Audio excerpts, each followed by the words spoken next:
तो क्वेश्चन में यदि किसी एपी के प्रथम n पदों का योग दे दिया है, प्रथम n पदों का योग दे दिया है, जिसको हम लोग Sn से दर्शाते हैं कि Sn इक्वल टू कितना दे दिया है 4n माइनस में ns पर, ये Sn दिया हुआ है। तो इसका प्रथम पद, तो प्रथम पद को A1 भी बोलते हैं हम लोग, ठीक है। यहाँ S1 भी बोलेंगे क्योंकि बोला गया S1 भी होगा, कोई दिक्कत नहीं है, ठीक है। क्योंकि प्रथम n एक पद को जोड़ेंगे मतलब क्या, वो पहले वाला ही आएगा, इसीलिए A1 बोलो S1 बोलो, ये निकालना है। फिर उसके बाद बोला है कि प्रथम दो पदों का योग ज्ञात करना है। प्रथम दो पदों का योग मतलब S2 निकालना है ना। फिर दूसरा पद ज्ञात करना है, A2 भी निकालना है। इसी प्रकार तीसरा पद निकालना है, आगे 10वां पद निकालना है और उसके आगे nवां पद निकालना है। इतना सारा चीज निकालना है हम लोग को इस सवाल में, ठीक है। और दिया हुआ क्या, Sn दिया हुआ है। क्या दिया हुआ है, Sn। तो ऐसा सोचो, अगर इस n के जगह पर 1 रखते हैं तो हम लोग को S1 मिलेगा। क्या मिलेगा, S1 मिलेगा। दिखाते हैं, अगर हम लोग n को पुट करते हैं इस सवाल में तो बन जाएगा देखो S, और जहां n है वहां क्या बन जाएगा 1, और इस तरह से हमको मिलेगा यहाँ पे 4 × 1 और माइनस में यहाँ मिलेगा 1 का स्क्वायर, यानी 4 और यहाँ से 1। इसका मतलब हमको क्या मिला, S1 का वैल्यू 3 मिला। या इसको हम S1 बोले या फिर A बोले या A1 बोले, यही बात है ना। अब हम लोग अगर n का वैल्यू 2 पुट करते हैं, कितना पुट करते हैं 2 पुट करते हैं, तब देखो ये S2 बन जाएगा। क्या बन जाएगा, S2 बनेगा। S2 निकालने का मतलब हो गया कि जहां जहां n है वहां वहां 2 रखेंगे, तो यहाँ हो जाएगा 4 × 2 और माइनस में यहाँ हो जाएगा 2 का स्क्वायर, तो यहाँ से मिलेगा 8 और यहाँ से मिलेगा 4, और यहां से क्या मिला, घटाने से S2 मिल गया। लेकिन S2 को A2 नहीं कर सकते हैं, S2 को A2 नहीं कर सकते, क्योंकि S2 का मतलब होता है, S2 का मतलब होता है कि A1 + A2, ये होता है S2 का मतलब, समझ रहा हूं ना। तो हम क्या बोले, देखोगे हम बोल रहे हैं यहां से अगर A2 निकालेंगे, क्या निकालेंगे A2, तो यहाँ क्या था मेरे पास, S2 था और माइनस में A1 था, तो A1 को ही हम लोग S1 बोले ना। क्या बोले, मतलब अगर A2 निकालना है तो S2 में क्या करना होगा, S1 घटाना होगा। A2 निकालना होगा तो S2 में S1 घटाना होगा। अभी दोनों का वैल्यू मालूम है, देखो S2 का वैल्यू भी मालूम है 4 और S1 के वैल्यू मालूम थी, बस यहाँ रख देंगे, क्या निकल जाएगा, A2 निकल जाएगा ना। तो अगर हम लोग यहाँ रखते हैं A2 का वैल्यू, मतलब A2 का वैल्यू निकालते हैं, तो S2 का वैल्यू रखेंगे कितना 4, तो S2 जगह 4 पुट होगा, और S1 का वैल्यू यहाँ 3 है, तो यहाँ से 3 आएगा और बन जाएगा A2 का वैल्यू कितना 1। तो हम लोग का जो सबसे पहला, देखो देखते चलो क्या क्या निकालना था। सबसे पहले हमको A1 S1 निकालना था, मतलब ये वाला वैल्यू निकालना था, यानी पहला वैल्यू निकल गया यहाँ से, ये वाला पहला आंसर। फिर हम लोग को निकालना S2, तो हम लोग S2 यहाँ निकाले, देखो S2 यहाँ निकाला। फिर निकालना क्या, तो A2, तो यहाँ A2 निकला, क्या निकल गया, A2 निकल गया। अब हमको निकालना है A3, क्या निकालना है, लेकिन यहाँ समझने की बात देखो, अगर A2 निकालना है तो S2 में S1 घटाना पड़ा है ना। तो थोड़ा सोचो, अगर हमको A3 निकालना होगा, A3 तो किसमें किसको घटाना पड़ेगा, A3 निकालना होगा तो हमको S3 में S2 घटाना पड़ेगा, क्योंकि यहाँ जब 2 था तो यहाँ पे 2 और यहाँ 1 कम था 1 था, तो अगर यहाँ 3 है तो यहाँ क्या होगा 3 और इससे 1 कम यहाँ, मतलब हमको पहले S3 निकालना होगा और फिर S2 निकालना होगा। तो S3 तो आराम से निकल जाएगा, इसमें अगर 3 पुट जाएगा तो S3 निकल जाएगा, अगर 2 पुट करते हैं तो S2 निकल जाएगा। तो S2 तो हम पहले निकाल चुके हैं ना, हमको क्या निकालेंगे S3। तो इसका इसमें फिर से हम वापस आएंगे, जो क्वेश्चन दिया था उसमें फिर से हम वापस आएंगे Sn में, और ये हो जाएगा 4n - n², और यहाँ n का वैल्यू कितना रखेंगे 3, तभी तो S3 निकलेगा। और जहां जहां n का वैल्यू 3 होगा उसमें भी हम लोग वैल्यू 3 पुट करेंगे ऐसे। यहाँ हो जाएगा 12 और यहाँ से हो जाएगा 9, घटाएंगे कितना मिलेगा 3। ये किसका वैल्यू निकला? अब बताओ अगर हमको A3 निकालना होगा तो A3 का फॉर्मूला क्या बन जाएगा? S3 minus S2। अभी S3 का वैल्यू निकाले कितना है 3, S2 का वैल्यू निकालते कितना 4, तो ये घटाएंगे क्या मिलेगा माइनस में 1। ये किसका वैल्यू निकला? A3 का। A3 का मतलब होता है तीसरा पद और S3 का मतलब होता है 3 पदों का योग। ये तीसरा पद है और ये S3 का मतलब होता है 3 पदों का योग। हम लोग तीसरा पद निकला कितना माइनस में 1, तो हम लोग यहाँ तक पहुंच गए। हम लोग ये निकल गया है, ये निकल गया है, ये निकल गया है, ये निकल गया है। अब उसी तरह सोचो 10वां पद निकालना होगा A10, तो हमको क्या करना होगा S10 में S9 घटाना पड़ेगा। तो पहले हम लोग S10 निकाल लेते हैं या S9 निकाल लेते हैं। तो S9 निकालने के लिए फिर से हमको वापस इसमें आना पड़ेगा और जहां n है वहां कितना पुट करना होगा 9। अगर 9 का निकालेंगे 9 पुट करना होगा और 10 का निकालना होगा तो 10 पुट करना होगा। तो पहले हम लोग दोनों निकाल लेते हैं। सबसे पहले निकालते हैं Sn में आते हैं वापस से 4n माइनस n स्क्वायर है। अगर हम लोग 10 का निकालते थे 10 पुट होगा, यहाँ 4 इंटू 10 होगा और यहाँ पे 10 का स्क्वायर होगा। यहाँ से मिलेगा 40, यहाँ से मिलेगा 100 और हम लोग जानते हैं 100 में अगर 40 जाएगा तो माइनस में मिलेगा 60। तो ये हम लोग का क्या निकला S10 निकला।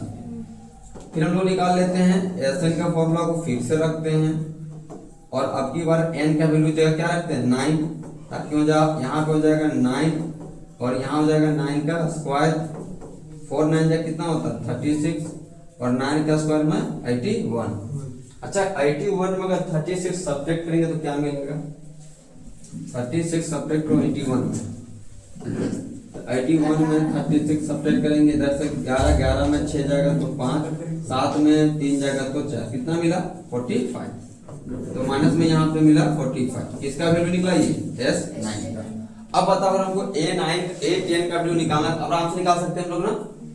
अगर हमको A10 का वैल्यू निकालना है तो फॉर्मूला क्या आ जाएगा, फॉर्मूला आ जाएगा S10 माइनस में S9। S10 का वैल्यू कितना था माइनस में 60, तो यहाँ माइनस अपने आप आएगा और फिर S9 का वैल्यू माइनस में 45। माइनस में 60, ये माइनस माइनस क्या होता है 40 प्लस हो जाएगा, माइनस माइनस प्लस 45 हो जाएगा। और अब 60 में 45 सेपरेट करेंगे तो क्या मिलेगा माइनस में 50। ये किसका वैल्यू निकला 18। तो अब तक में कितना वैल्यू निकल चुका है अब कितना बचा क्या बचा एक ठो बचा, बाकी तो सब निकल गया है ना। तो हम लोग अब देखो अगला निकालने के लिए हमको निकालना क्या पड़ेगा an निकालना है ना। तो फिर उसी तरह सोचो अगर an का निकालना होगा तो हम लोग क्या करना होगा Sn लेना होगा। देखो 10 लेते थे 10 है, A10 का निकाला तो S10 लिए थे और इसमें एक कम लिए थे। उसी तरह यहाँ an का निकालेंगे तो Sn में घटाएंगे, कितना घटाएंगे Sn माइनस 1 घटाएंगे, क्योंकि देखो जितना यहाँ था उससे कम होता है, तो यहाँ n है तो उससे तो कम करने को एक घटाएंगे। तो हमको Sn निकालना होगा, Sn तो मेरा पहले देगा ना, खाली हमको क्या निकालना होगा Sn माइनस 1 निकालना होगा। ये दोनों घटाएंगे इसमें मेरा an निकल जाएगा। ठीक है, तो यहीं पे जगह बना दे ताकि एक ही जगह आंसर रहेगा, सब तो सही लगेगा।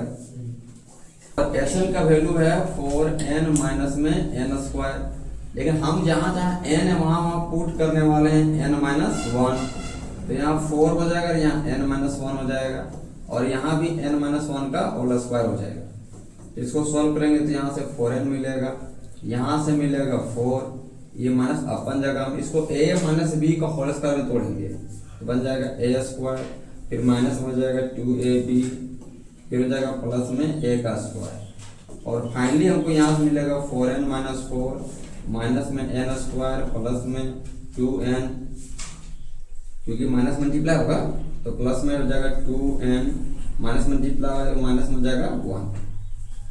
तो यहाँ कट रहा है, कुछ कट रहा है। देखो यहाँ से जैसे यहाँ पे 4n में 2n जाएगा तो यहाँ ठीक है 4n प्लस 2n 6n हो जाएगा, -4 माइनस 1 माइनस में 5 होगा और फिर बचेगा माइनस में n²। अब हम लोग को निकालना है an निकालने के लिए हम लोग पुट करना होगा Sn में Sn-1 का वैल्यू को। तो Sn का वैल्यू तो हम लोग को मालूम है कि 4n माइनस में n² है और Sn के वैल्यू यहाँ निकाल रहे हैं 6n माइनस में 5 और माइनस में n²।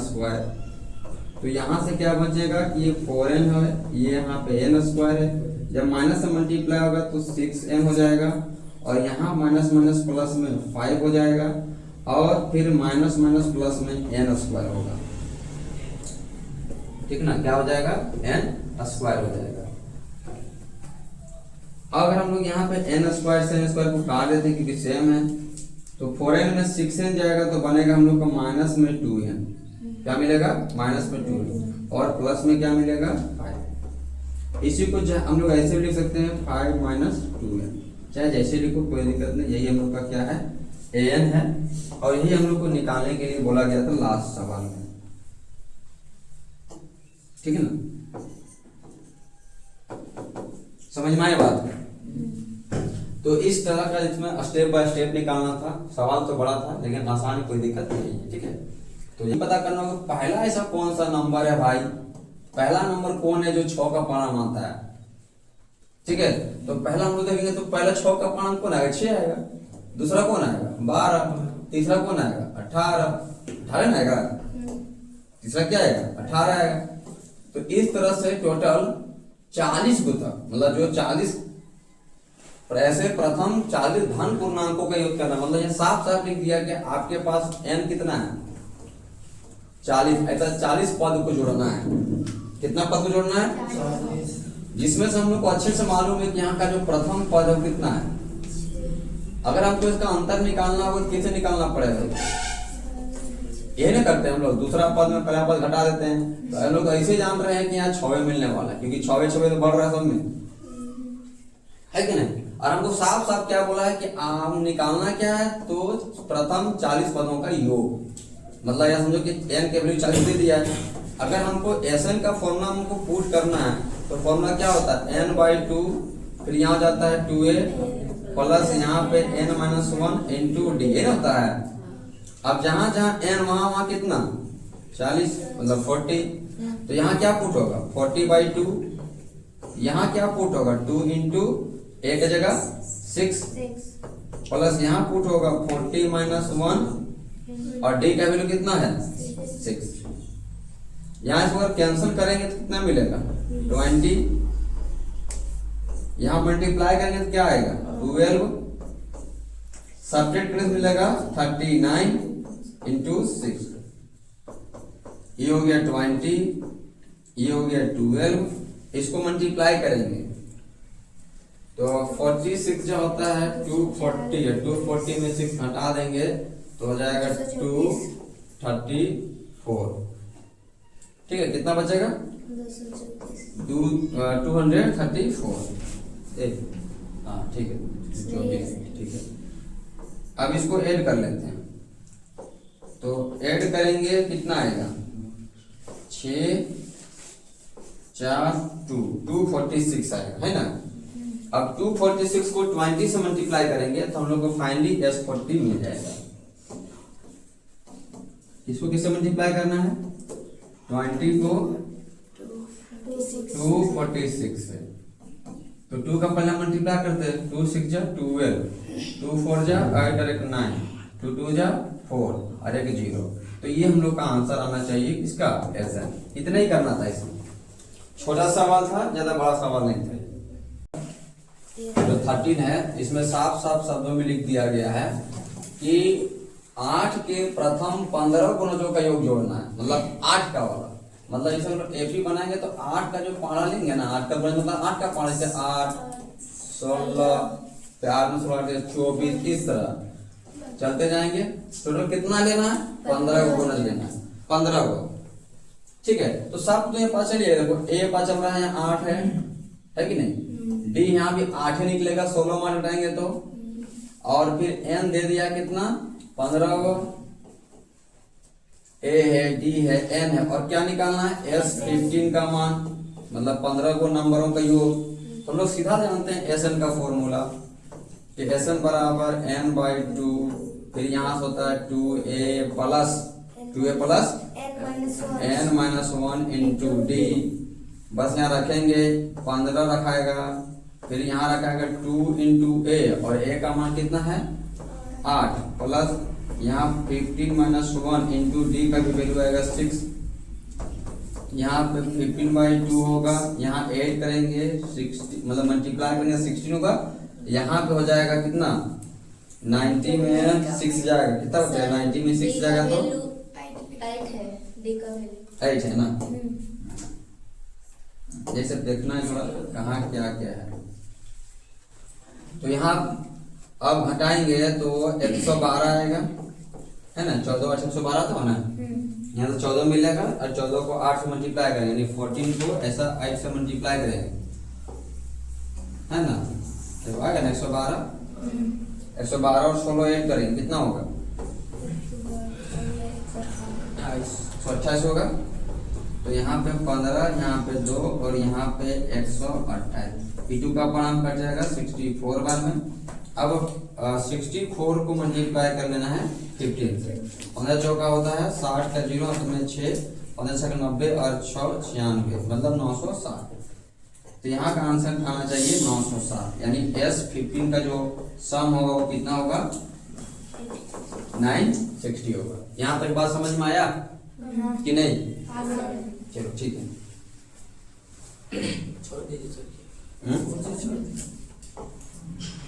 भी नहीं ले रहा है, बताओ देखो क्वेश्चन भाग गया ये ठीक है। 11 12 है ना, फिर इसको उतारो, फिर 13 उतारेगा, है समय। नंबर 14 को क्वेश्चन नंबर 14 क्या बोला, 0 से लेकर 50 के बीच के जितने भी विषम संख्याओं का योग है उसको ज्ञात करना, केवल विषम संख्याओं का। तो अगर हम लोग यहाँ पे विषम संख्याओं का अगर हम लोग नंबर बनाएंगे तो विषम संख्याओं का नंबर देखो क्या क्या बनेगा। पहले तो 1 आता है, फिर 3 आता है, फिर 5 आता है, और फिर कितना आएगा 7 आएगा, फिर क्या आएगा 9 आएगा, इस तरह से बढ़ेगा। अब हमको ये नहीं पता है कि 0 से लेकर 50 के बीच में लगभग कै गो विषम संख्या आता है इसको, ठीक है, कै गो विषम संख्या। हाँ, विषम संख्या 9 भी आएगा, क्यों नहीं आएगा, 2 का परिणाम जो नहीं कटने वाला उसी को विषम संख्या बोलते हैं।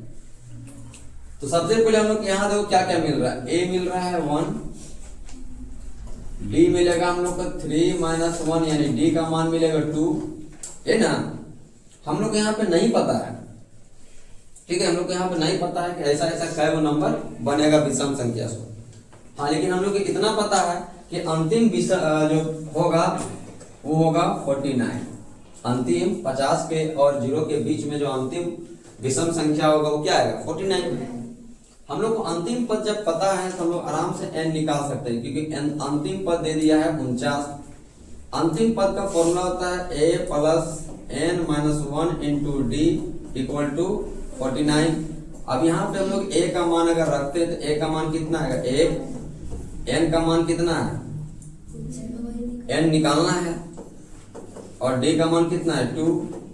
पहले तो इस 1 को उधर भेजेंगे तो यहाँ बचेगा n-1 into 2 equal to 49 - 1 equal to हो जाएगा 48। अब जो 2 मल्टीप्लाई वाला वो जाएगा डिवाइड में, क्योंकि हम लोग को यहाँ से निकालना है n। अभी 2 डिवाइड में आएगा तो 2 का टेबल में कटेगा ये 24 बार में, और ये उधर जाएगा तो m-1 बराबर 24 है, तो n का वैल्यू कितना हो जाएगा 24 प्लस 1, और n का वैल्यू निकलेगा 25। अगर देखा जाए तो ऐसे भी लोगों को समझ में आ रहा है कि 0 से लेकर 50 तक में 25 को तुमको विषम संख्या मिल रहा है तो 25 को तुमको सम संख्या मिलेगा, क्योंकि एक एक छोड़ छोड़ के मिल रहा है। तो 50 में आधा क्या होगा 25 होगा, क्योंकि एक एक छोड़ छोड़ के मिल रहा है ना। तो सोचो टोटल 50 को एक एक छोड़ छोड़ के लेंगे तो 25 को मिलेगा। अब हमको इसी 25 पद को क्या करना है, जोड़ना है, एसएन निकालना है। तो एसएन का हम लोग शॉर्ट फॉर्म इस्तेमाल करते हैं ये वाला, क्योंकि इसमें हम लोग का अंतिम पद मालूम है। तो यहाँ पे n का जगह हो जाएगा 25 है, क्योंकि टोटल निकल चुका है 25 पद, डिवाइड बाय 2, और a का वैल्यू कितना है 1, और an का वैल्यू मिला है 49। तो यहाँ हो गया 25/2, यहाँ हो गया 50।